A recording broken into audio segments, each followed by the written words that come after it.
Good morning, Hank. It's Tuesday. Every 4 years, the 32 best men's national soccer teams gather together for the World Cup, which is played in whatever country has most successfully bribed FIFA officials. It's the most watched sporting event in the world, and the United States won't be there. Here's an introduction to the 32 nations that will. Argentina have Lionel Messi, arguably the best player never to win the World Cup. Australia's national team are called the Socceroos, which makes them hard to dislike. Belgium have Argyle in their uniforms, so they'll probably win the tournament. Brazil are consistently a joy to watch, except when they are playing Germany, and they're the favorites to win the World Cup this year. Colombia's jerseys look like they have an armpit sweat pattern, but I will not let that distract me from the extraordinary good looks of their star player, James Rodriguez. Costa Rica just passed the United States in life expectancy, in addition to beating us twice in World Cup qualifying, so that's nice for them. Croatia are notable for having a chessboard on their uniform. Denmark invented Lego, so that makes them fun to root for. Egypt has qualified for their first World Cup since 1990, and they are led by noted hero and dreamboat Mohamed Salah, and their goalkeeper is 45 years old, which is a real inspiration to old people like me. All in all,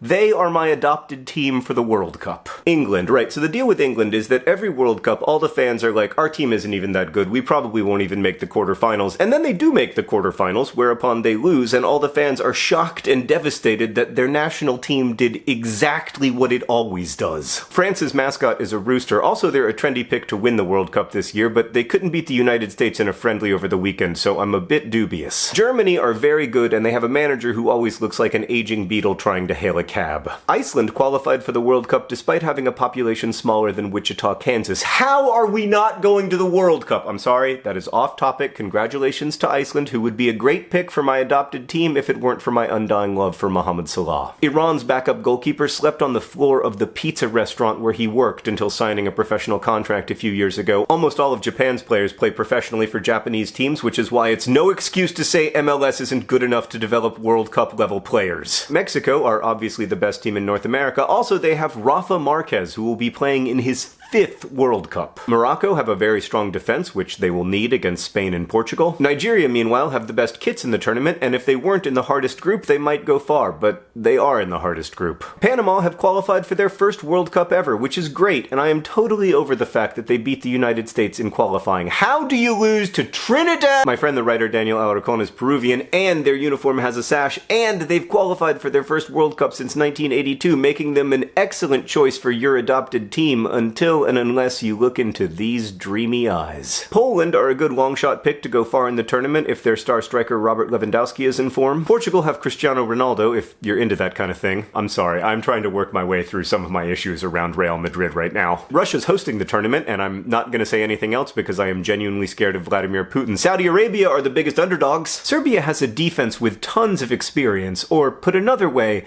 they're old. Nobody agrees with me, but I think Senegal could go to the semifinals because Sadio Mane is really good, and no, this video has not been biased by my affection for Liverpool. South Korea's coach is only 4 years older than Egypt's goalkeeper. Spain are kind of the Yankees of soccer. Sweden no longer has football's biggest personality, Zlatan Ibrahimovic, so why bother? Switzerland specializes in neutrality, which is perhaps why they play so many excruciatingly boring 0-0 draws. Tunisia's kits look so good I bought one, but I fear their World Cup will be brief. And last but not least, Uruguay are probably best known for having a striker, Luis Suarez, who has bitten opponents on 3 separate occasions. But that ignores the important fact that in more than 99% of his competitive games, Luis Suarez hasn't bitten anyone, a nearly perfect record. I'll be live tweeting every game of this year's World Cup at my sports Twitter, @SportsWithJohn. I hope to see you there. Hank, I will see you on Friday.